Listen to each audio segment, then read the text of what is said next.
Porque a gente vai falar de Juliano Moreira, né, que foi o fundador da psiquiatria, da disciplina psiquiátrica no Brasil.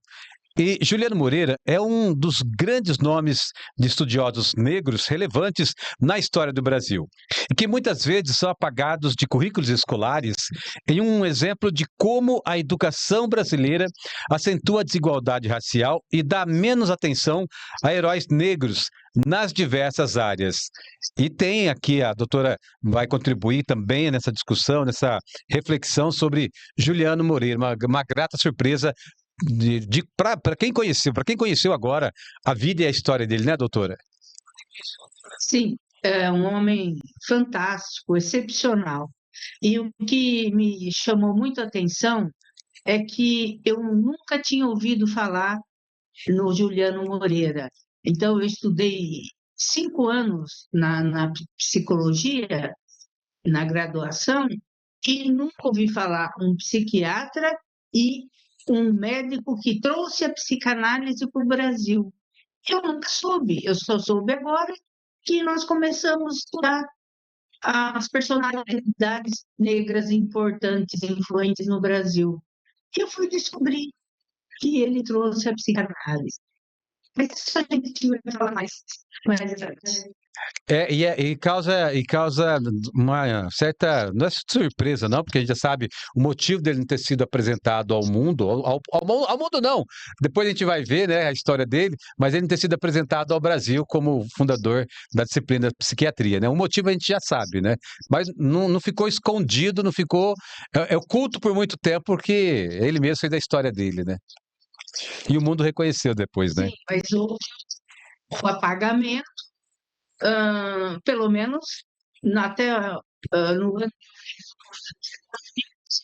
Sim, nossa.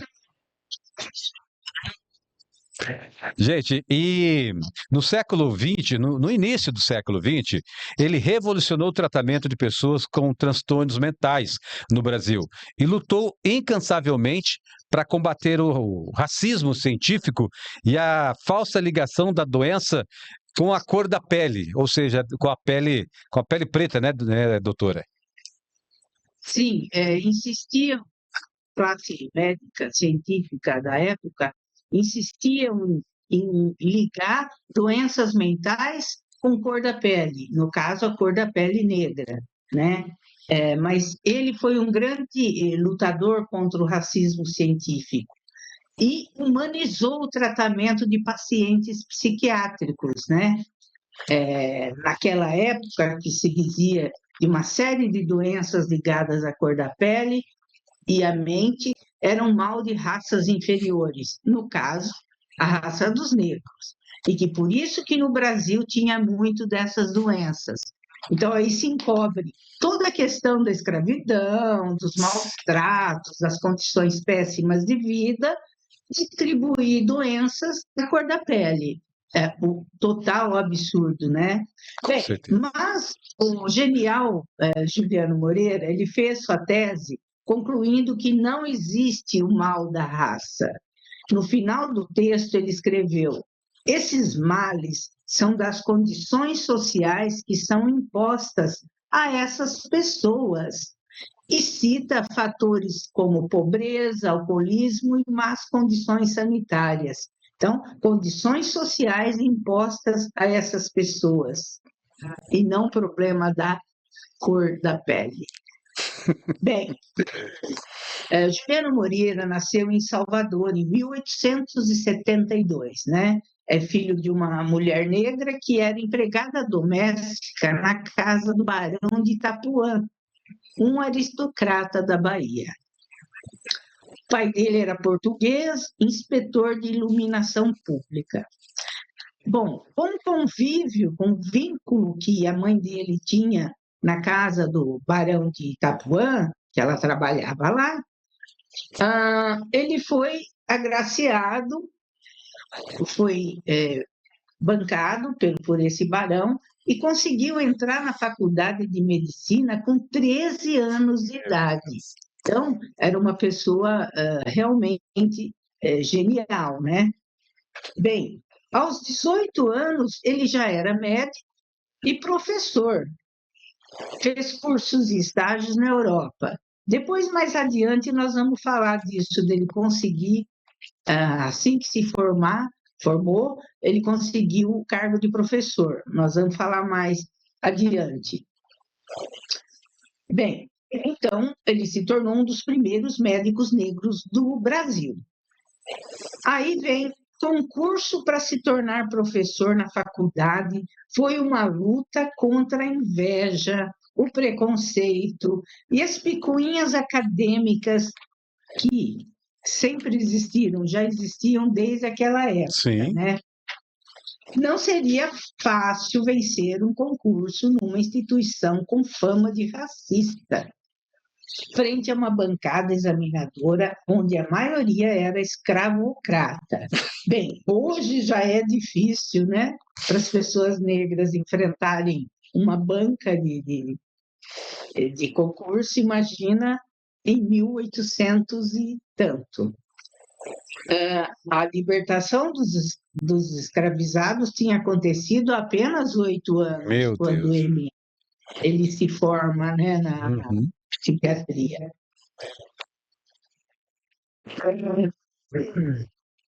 Em 1896, ele recebeu o resultado desse concurso para trabalhar como professor na psiquiatria. O que aconteceu? Ele recebeu 15 notas 10. Meu Deus. Conquistou a vaga. Não tinha para ninguém, né? Tinha que ser dele. Tinha que ser dele. Que brilhante, né? Bom, ele tinha concluído o curso de medicina com 18 anos.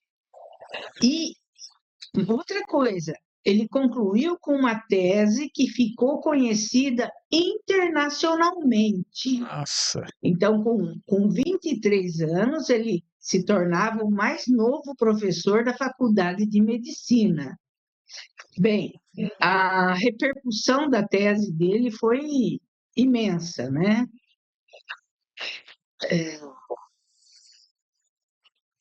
Eu continuo, Dair. E pode, doutora?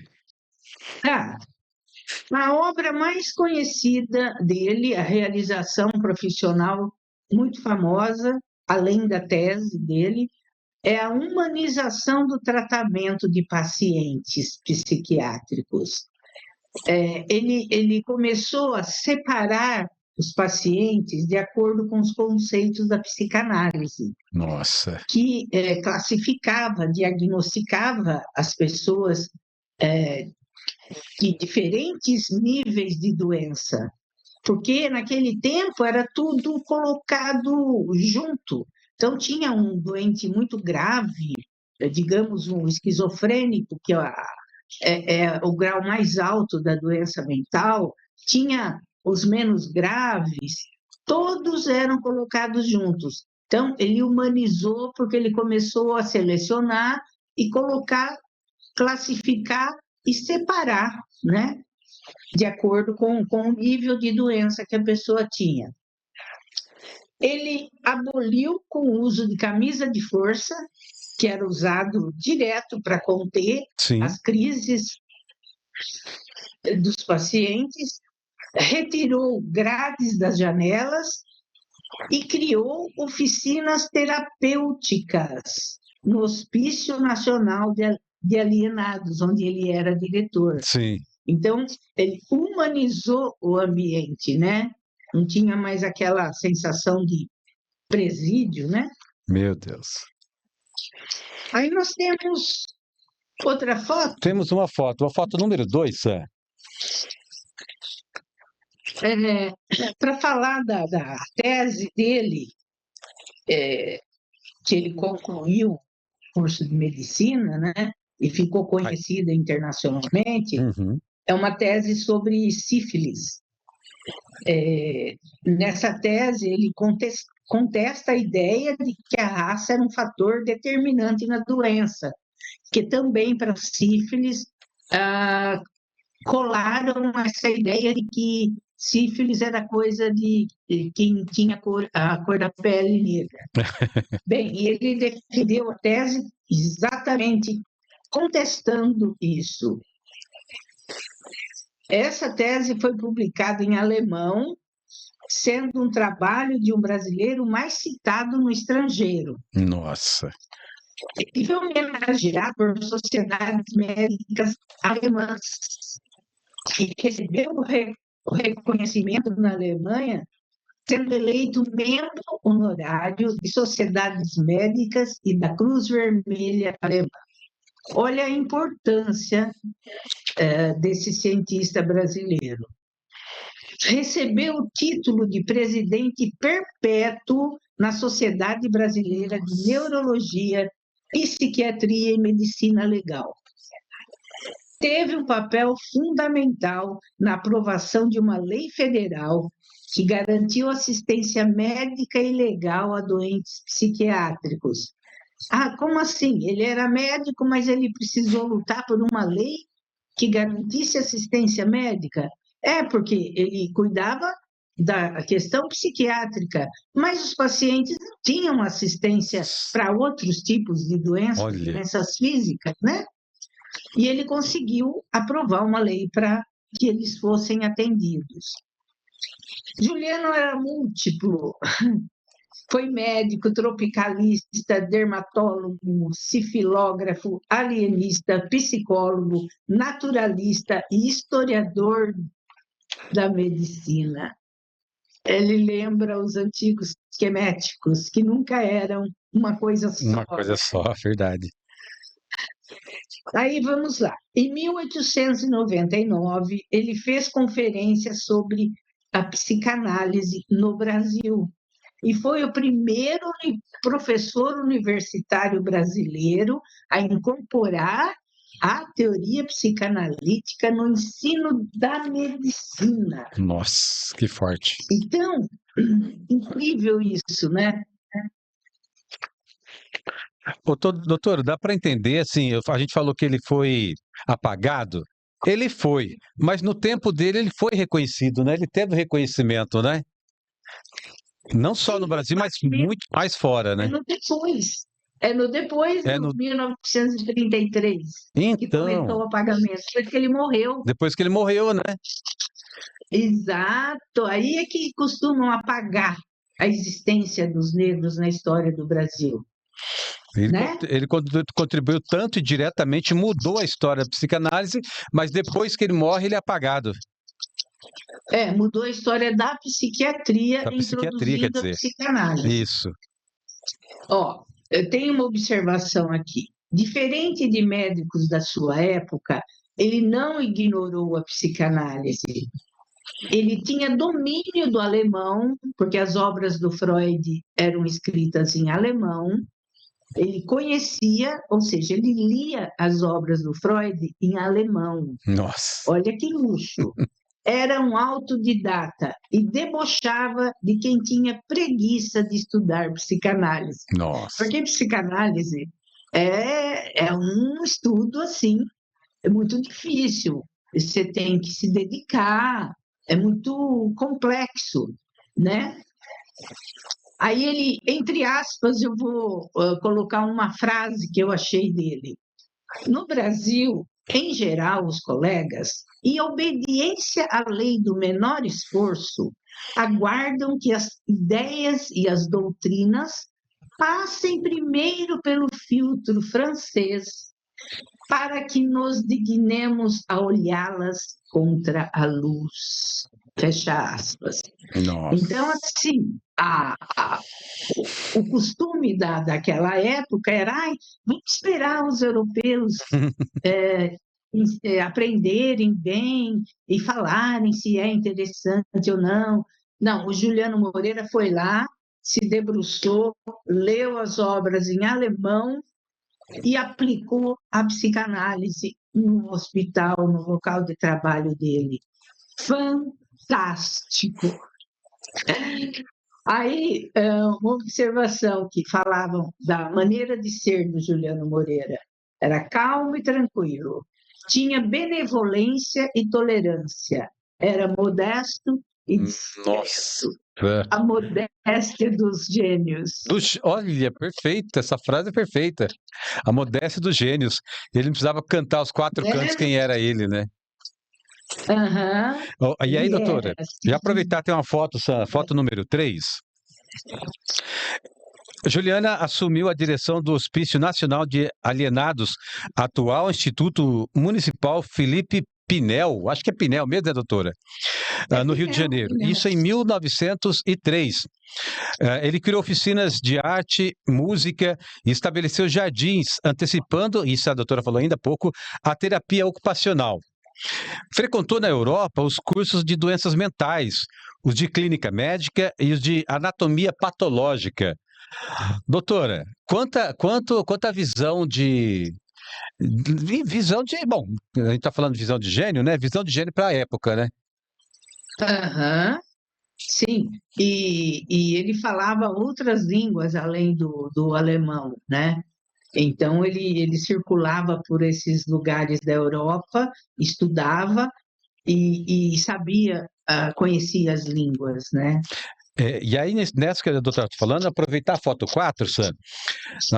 Na França, ele visitou as principais clínicas psiquiátricas e manicômios da Alemanha, Inglaterra, Escócia, Bélgica, Holanda, Itália, França, Áustria, Suíça, etc. Ele viajou muito. Né?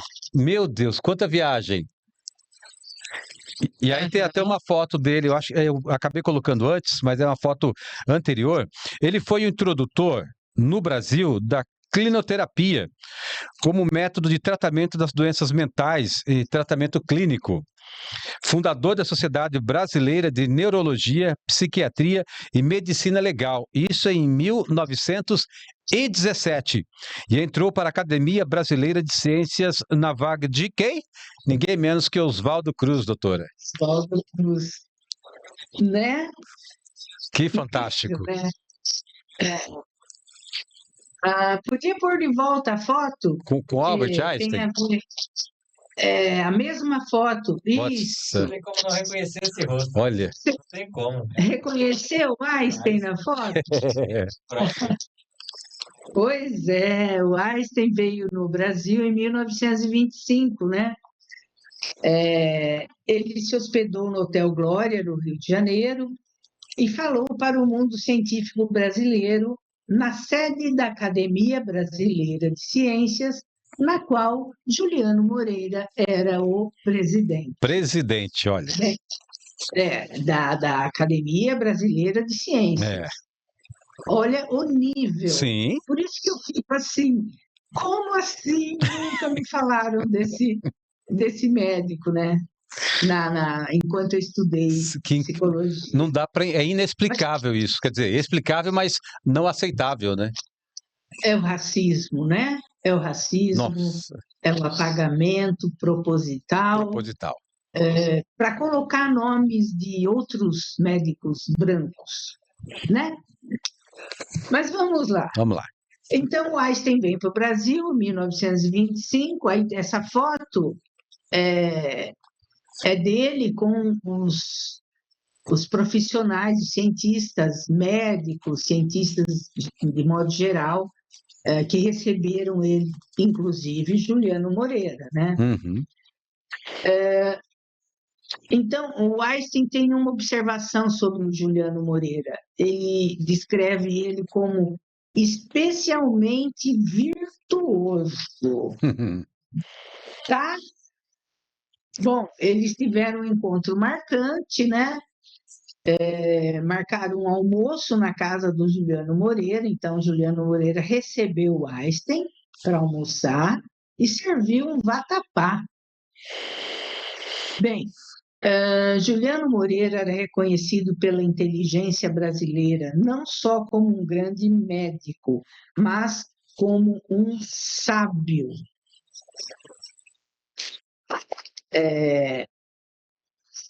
Agora, nós temos uma outra foto? Situação. onde na viagem que ele faz para o Japão, Isso, que essa foto. também foi uma coisa Não, é incrível. impressionante. Ó, aí ele já está mais velhinho, cabelo branco, Isso. aqui embaixo à esquerda, dá para reconhecer, né? A primeira foto que a gente mostrou, ele era jovem, tá? Aqui nós estamos falando de 1928. Então, ele aparece ali junto com os cientistas médicos japoneses, né? Ele foi convidado pelas universidades de Tóquio, Kyoto, Sendai, Hokkaido, Fukuoka, Osaka, né? Tudo isso para fazer conferências sobre os seus conhecimentos. As sociedades japonesas de neurologia e psiquiatria elegeram-no como membro honorário, Que incrível. né? Honrarias. Que honrarias, meu Deus. Olha, aproveitando, doutora, ainda tem uma foto número 7, eu acho que tem uma foto ainda aí. Eu acho que é isso aí, né? Ordem, mas não lembro se é essa daí. É a última, acho que então acabei não colocando aí. É. Tá. Depois de cerca de 4 meses de permanência lá no Japão, ele foi para a Europa, em Hamburgo e Berlim, fazer conferências também. Ele escreveu os livros As Sociedades de Neurologia e Psiquiatria de Berlim e Hamburgo elegeram-no seu membro honorário. Assim como a Sociedade Médica de Munique e a Cruz Vermelha Alemã. A Universidade de Hamburgo conferiu-lhe a medalha de ouro, a maior honraria a um professor estrangeiro. Olha, Juliane padeceu. Olha, só uma observação. Você vê quanta honraria esse homem recebeu em todo o meio científico importante do mundo, Sim, né? Essa foto aí eu achei. é a última foto, É a né? última, né? Impressões de viagem ao Japão, 1928. Ele escreveu esse livro sobre a viagem que ele fez no Japão. Acho que é importante. Importante mesmo. Então, 100 anos atrás, né? 100 anos vai fazer. 26, né? Ô, doutora, e aí, Juliano, ele padeceu de longa enfermidade que foi aos poucos minando a sua resistência e acabou resultando na sua morte em 1933, na cidade de Correias. Uhum. Um legado que mais um homem, mais um brasileiro, mais um homem negro deixa para o país, né? E vida de grandes realizações, né? Sim. É um orgulho. Eu fiquei impressionada quando eu comecei a estudar a vida dele e a gente foi trocando ideia e assim, é demais, né? Uma pessoa tão reconhecida mundialmente e aí eu fico passada porque eu nunca vi isso no curso de psicologia. Eu preciso falar isso de novo, né? É um absurdo. É uma indignação, na verdade, né? Hã? É uma indignação, na verdade, né? Sim, sim. E é isso, o racismo é como se desse para palpar, né? Tão visível que é. E o que eu acho muito, muito rico, isso é em qualquer pessoa, em qualquer ser humano, mas como a gente fala da população negra, que o tempo todo é impedida de alçar, né, enfim, voos, degraus mais altos, por causa da cor da pele. Outro dia tem dois meninos, um é do Nordeste, eu não sei se o Sam já ouviu, o nome dele é Vaqueirinho. Ele tem 10 aninhos de idade, está conquistando o Nordeste lá com a sua voz, com a sua música, de origem pobre, Comentou dele já. Já, né? Isso. E também e um outro menino, também negro, de favela, no Rio de Janeiro, que conquistou o Brasil com a sua música. O que que eu quero trazer com isso agora, falando de Juliano, que aos 13 anos aos 13 anos já era professor, e aos 15 já estava dando aula na Faculdade de Medicina. Que enquanto. Não, Oi? ele depois, aos 13, ele ingressou na faculdade, É o que já é isso. uma façanha, Que já é uma. Nossa, né? É,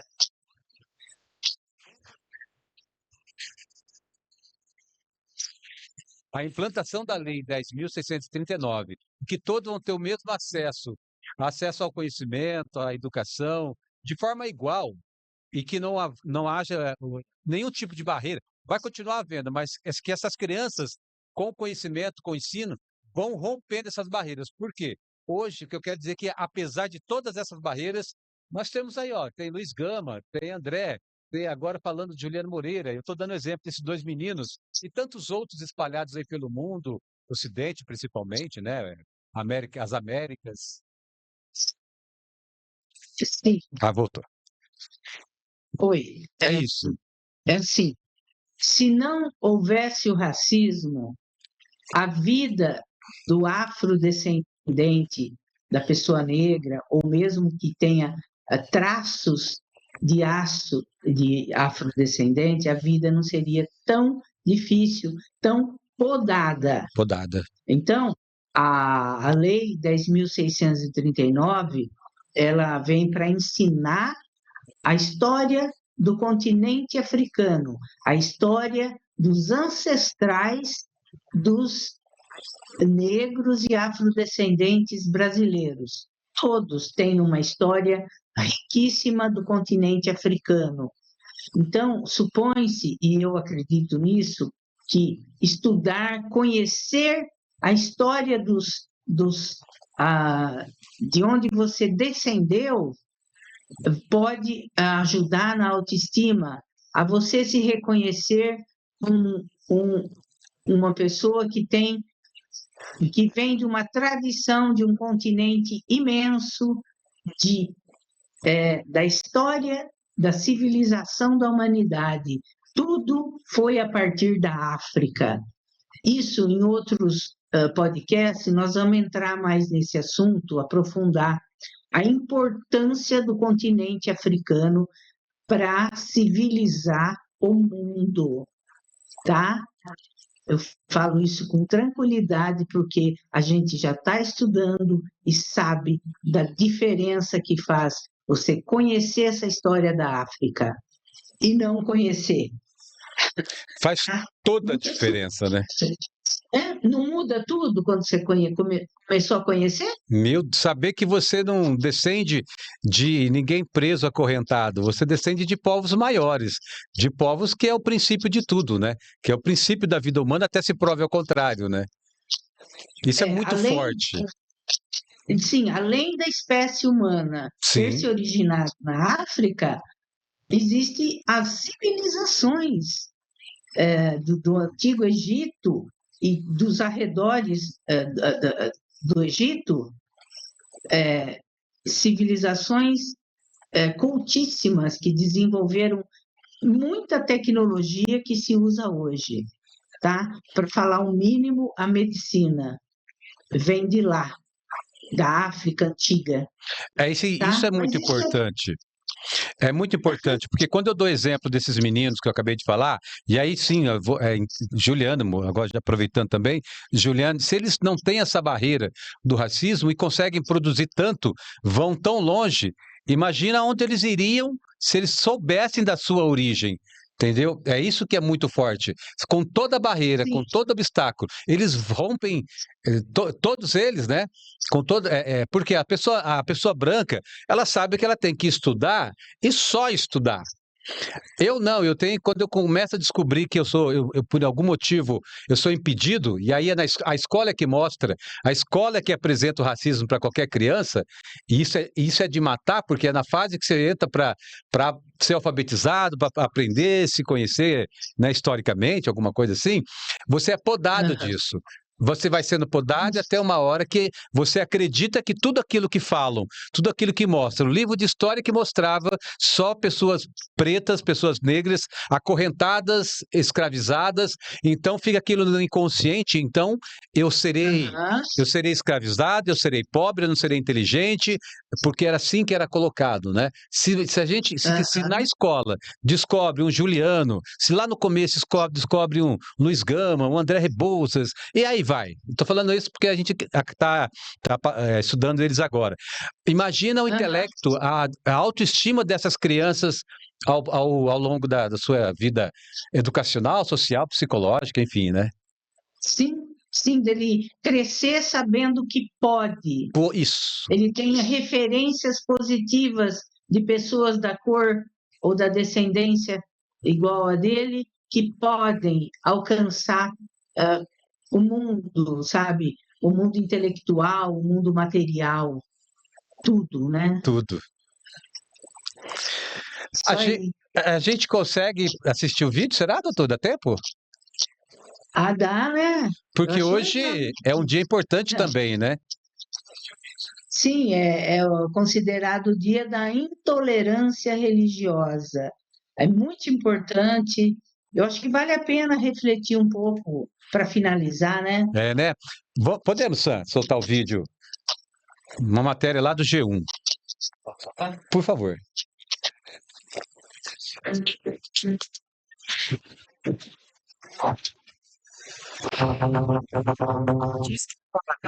O demônio são vocês.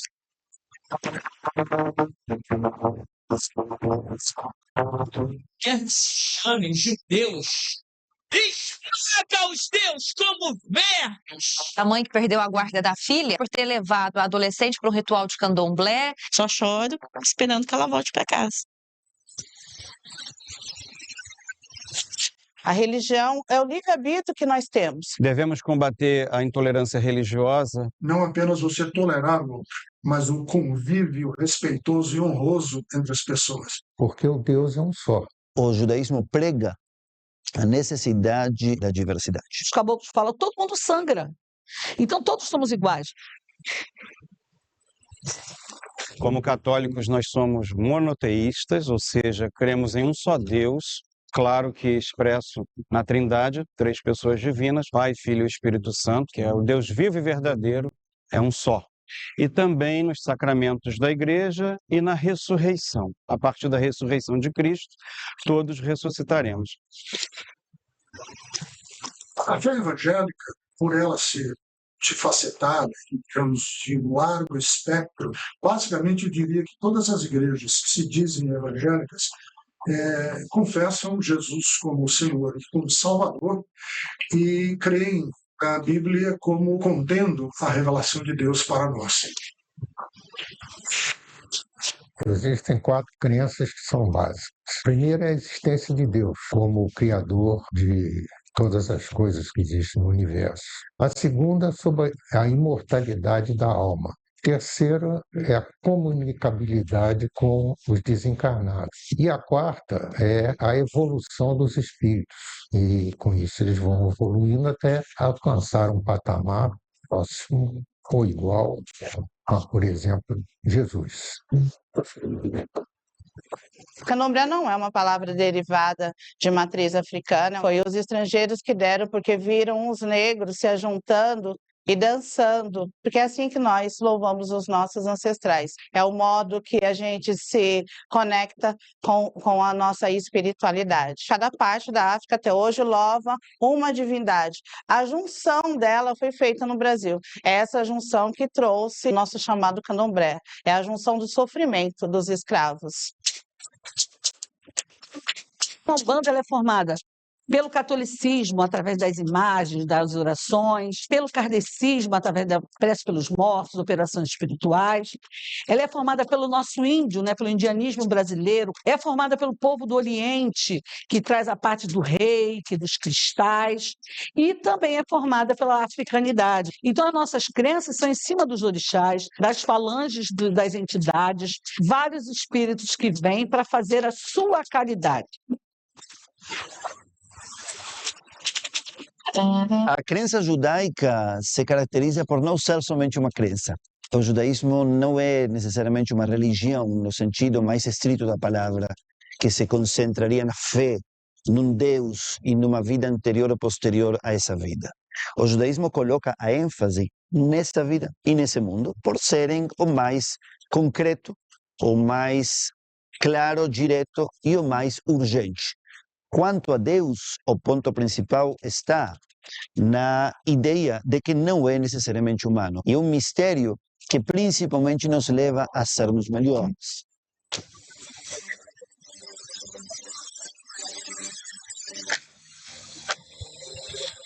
Tive 2 cachorros envenenados, um gato envenenado, né? Morreu de envenenado pelos vizinhos. Eles jogavam lixos aqui dentro. Eu tenho até guardado até hoje cartas, né? Anônimas, com certeza, de ameaças. Papai do céu, o grande criador, Olodumare, Deus, Jafé, cada um chama ele da sua forma, mas ele é um só.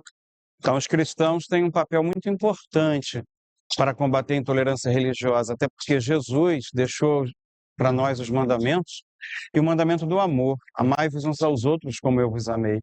Nós entendemos, por exemplo, que todas as religiões têm o seu lado extremamente positivo que deve ser olhado por todos. Elas não precisam ser exatamente igual à minha para que eu identifique nelas algo que seja elogiável. O pluralismo é a ideologia que diz: eu tenho minha verdade e é possível que sua verdade, que é diferente e até oposta da minha, também seja verdade. Temos que ter uma educação religiosa que mostre para essas crianças todas as facetas que o Brasil tem das suas religiões. Aqui nessa casa eu já abriguei mais de 8 famílias. O fundamento da Umbanda é o amor, a fraternidade e a caridade. Pois, nós temos a de Jesus. Caridade é fundamental dentro da doutrina. Ao convívio harmonioso, fraterno. Tem muitas linhas, muitos caminhos, muitas formas. Essa é justamente a riqueza.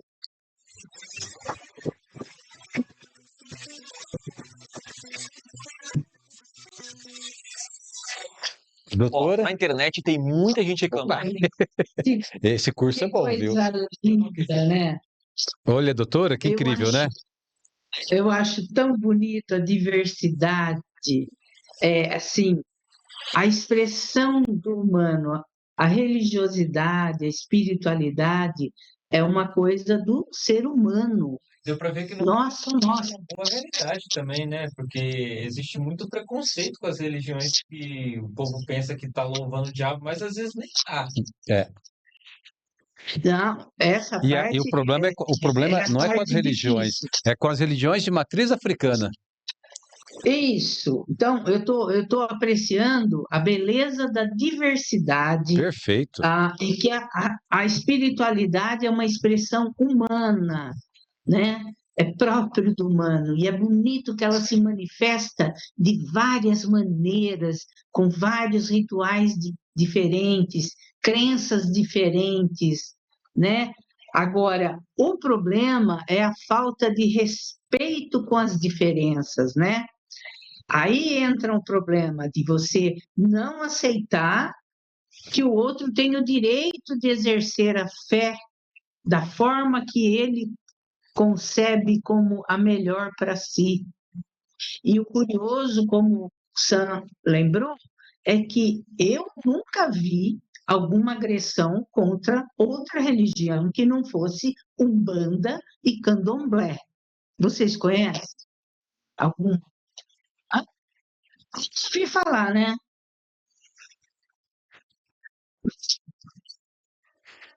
Isso.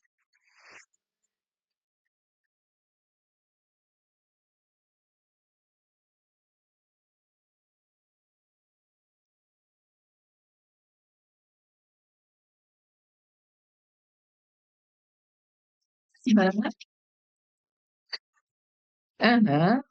Tem uma desavença, um desencontro, né?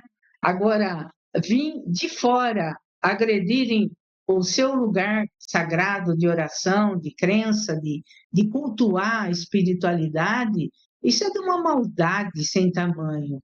E o que a gente mais, né, o que a gente mais vê é isso acontecer nas religiões de matriz africana. É que eu conheço mais Umbanda e Candomblé, não sei quais outras, mas acho que existem outras denominações, tá?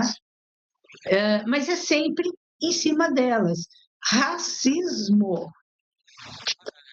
Ok.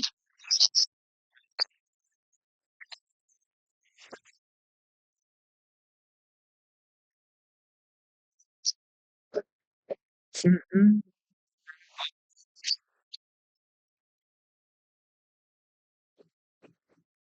O que você quer dizer do carnaval, David? Foi muito perseguido. É bandido, é vagabundo, a capoeira é a mesma coisa. Tudo onde começa ali com a população negra, com a cultura que lembra a cultura africana, e aí a mistura se torna afro-brasileira, né? É perseguida, né? Por causa do racismo. Sim. Mas é de uma covardia sem tamanho você atacar o culto espiritual de alguém. O meu Deus, esse Deus é legítimo, mas o Deus de lá do povo africano ou do povo negro do Brasil, esse é o demônio. É assim que é classificado. Então, mas é um absurdo isso, tem que respeitar. Então, existe o Disque 100. Você liga, se você vê acontecer ou você presenciar algum ataque de intolerância religiosa, você diz que 100, denuncie.